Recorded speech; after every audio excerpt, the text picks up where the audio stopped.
So we turn now to a little bit of Torah. It's my great honor to get to offer a few words. And here, as I pull up my words, I just want to remind us all to take a big breath, to just breathe. So before we start, one deep breath in, one deep breath out.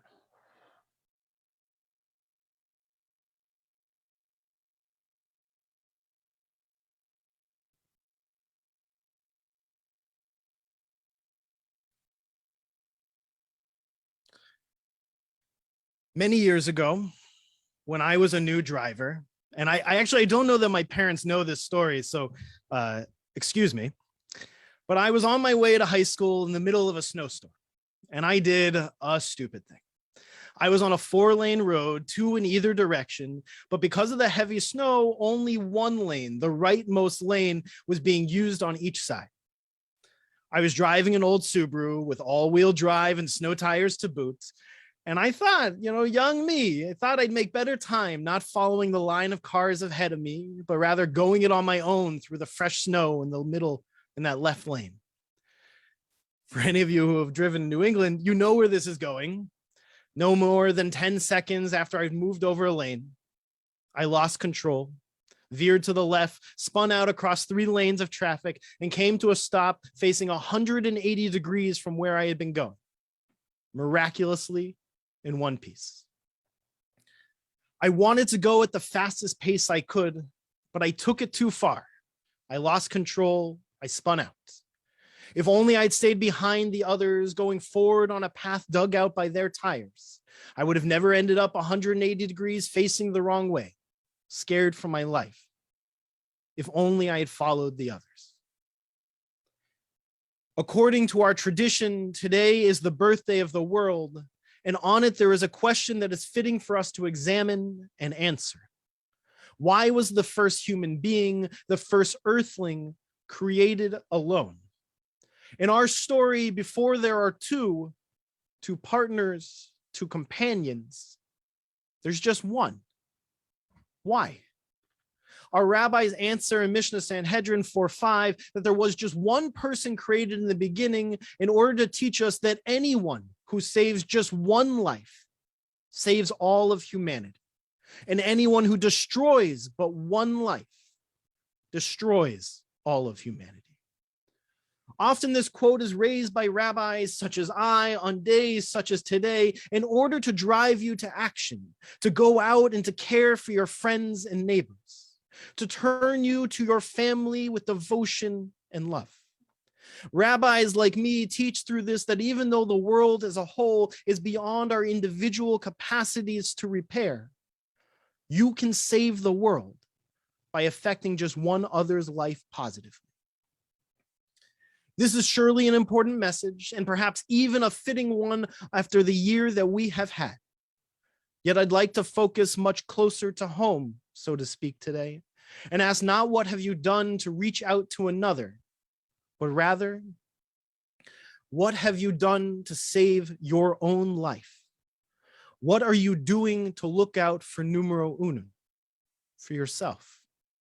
I want to speak of self-care, of the need to recognize when we do not just stretch ourselves, but have overextended ourselves and the dangers and destruction that lie in wait there.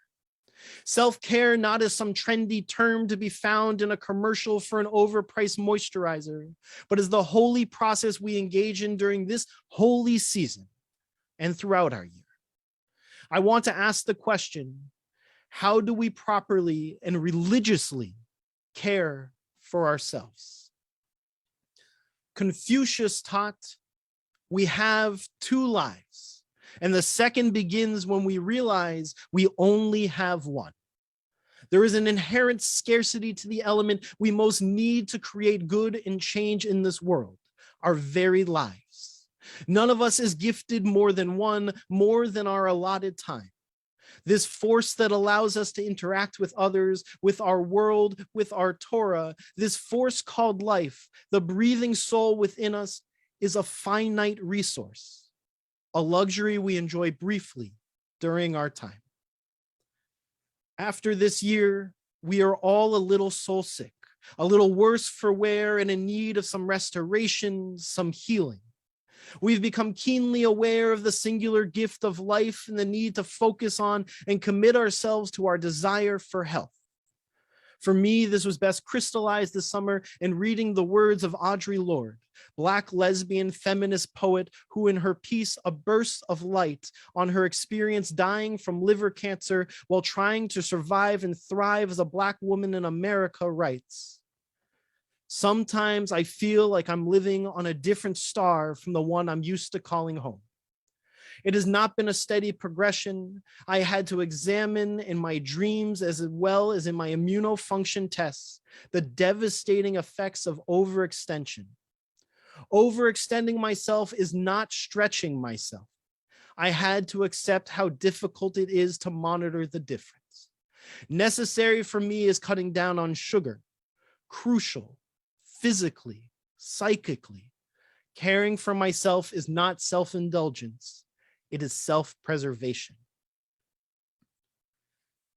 Let me take this a step further than Lord was willing to. According to our rabbis, self-care is not self-indulgence and not even just self-preservation, but as we learned, one who saves a life, even their own life, it is as if they saved the entire world. The Baal Shem Tov teaches us that one who truly loves themselves is able to see the Shekhinah, the divine presence in themselves. To love yourself, to care for yourself, for your body, mind, and soul, is to go above beyond prayer to the divine. It is to actively serve the divine, caring for that little part of the one, capital O, the one that is in you. But is this really a religious thing to do? Is caring for yourself not a vain pursuit? Isn't a religious life one of sacrifice and modesty? In the Midrash, we are taught that when Rabbi Hillel the elder took leave of his students at the end of a long day of study and prayer, he used to walk with them a little way out of the Beit Midrash, out of the house of study. His students turned to him and asked, "Rabbi, where are you walking to?" And he answered, "To do a mitzvah." They asked, "What is this mitzvah that you're going to do?" And he replied, "To go and take a bath at the bathhouse." They said to him, "Is this really a mitzvah?" And he said, "Certainly. If the statues erected to the kings in the theaters and circuses, the statues made of bronze and marble, if they are washed and scrubbed by those in charge of them, how much more so should I, who have been created in the image of God, in the image of the divine, how much more so should I take a moment to wash and scrub my body?" This is great Jewish wisdom, though like Hillel's students, it is a hard lesson for us to grasp. The holiness of going to take a shower with others at the JCC, to sit and schwitz a little, to take a dip in the pool. We, like the students, see value only in study, work, and prayer. How could a rabbi like Rabbi Hillel do anything else? Yet Hillel does not just turn to our being made in the divine image, but rather compares us to that which our societies care for, marble and bronze, and demands we treat our flesh better. We must honestly ask ourselves, how often do we allow ourselves and society to care for the statues and monuments and forget to care for ourselves? Now, to be clear, as Miss Lord points out in her piece, self-care here is not buying expensive items, moisturizers or otherwise. Self-care is not fancy vacations or experiences that are once in a lifetime. Self-care is not something one can find advertised on Facebook, Instagram, or Twitter. Self-care starts with us paying attention to ourselves, to making note of the difference between stretching ourselves to accomplish something amazing, something grand and powerful, and overextending ourselves for a task we cannot accomplish alone. Where we see ourselves overextended, self-care involves first, stopping the destructive act. Second, calling out to others. And third, asking for help. Self-care is letting the community know of your needs and allowing others to step in and fill those needs. Self-care is not something to be done alone in a tub.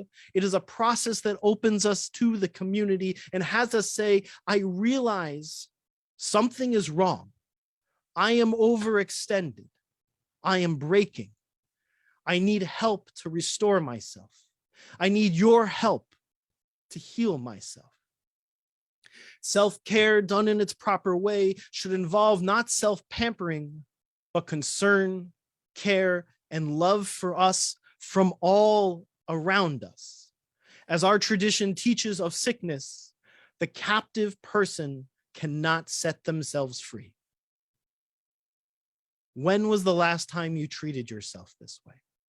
Where self-care didn't mean a break from everything, but rather was a conversation with a friend, a therapist, with your broader community, a conversation surrounding your pains and your needs.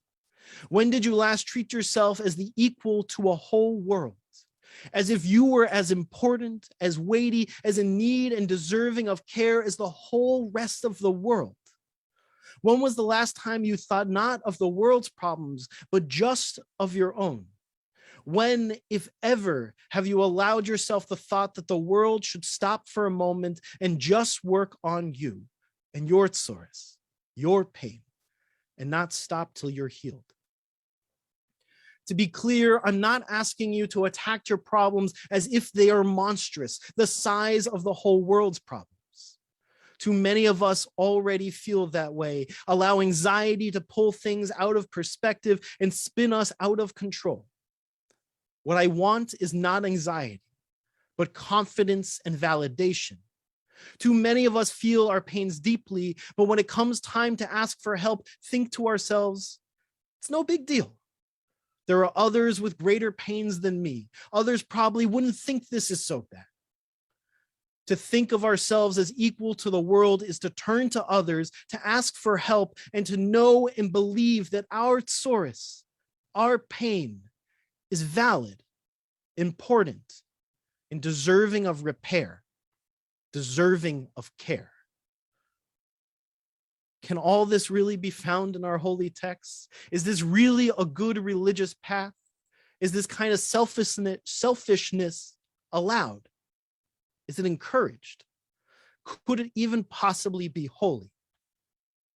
Yes, yes, yes, yes. But it certainly is not easy. It is not easy to focus on ourselves, to ask others to offer us care. It is not easy to move away from an outward focus on 1,000 things to zero in on just one, no matter how central we know that one to be. But perhaps after this year, these words of Confucius ring a little clearer.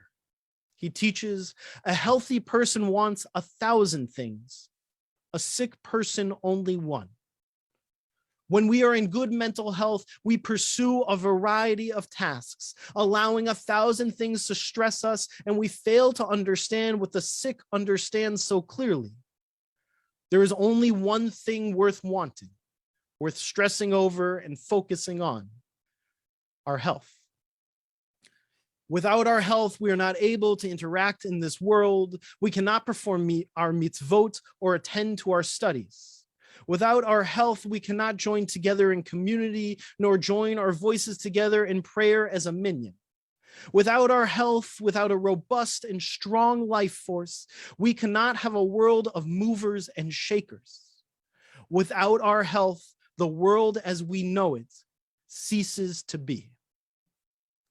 So now, back to our first question.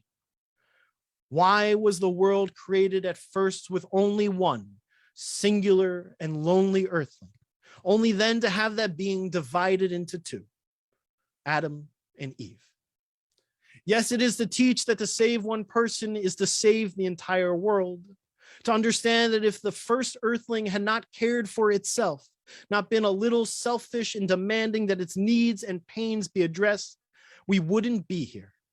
Had that earthling failed at the task of self-care, that the world would be a very different place.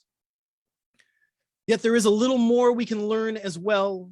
We might ask, why does the earthling need to split? Why can't this person remain just one, a solitary beginning to humanity? Why can't this one just rely on the divine for care? Why must there be a splitting? Why must there be two? Self-care is not done in isolation. One needs a partner, a friend, in order to care for oneself. Self-care, caring for oneself, is, according to our text, done within a community, not alone and separate from it. A curious thing happens once the first earthling is split and becomes two. Blessing enters the world for the first time. As one being, there was existence. But once there are two human beings, two who can see each other, hold space for each other, love each other, and care for each other, then there is blessing in the world. As it is written, and God blessed them. So please, listen to the wisdom of the Baal Shem Tov, of Hillel the Elder, of Audrey Lorde, and of that scared kid I was all those years ago sliding across traffic through the snow. Take care of yourself. Where you are trying to move ahead, partner with others, and drive through this storm called life in their tracks. Look at your life and note where you have stretched yourself to do the good work and where you are overextended. And then, for the sake of the capital G good, take care of yourself. Don't seclude, don't go for a fancy vacation or buy some cure-all cream. Engage in real self-care. Connect with others, whether a friend, family member, or a mental health professional, and tell them of your pain and needs, and readily accept their help. If you can do this, if you can allow the world to offer you love and support, if you can engage in a self-care that is not isolation, then we might just have a chance to Tikkun Olam, to fix this broken world and ourselves. Shana Tova. Yasher Koach, Rabbi. Thank you so very much for these extremely important reminders this morning. Ruchati. I said what I needed to hear.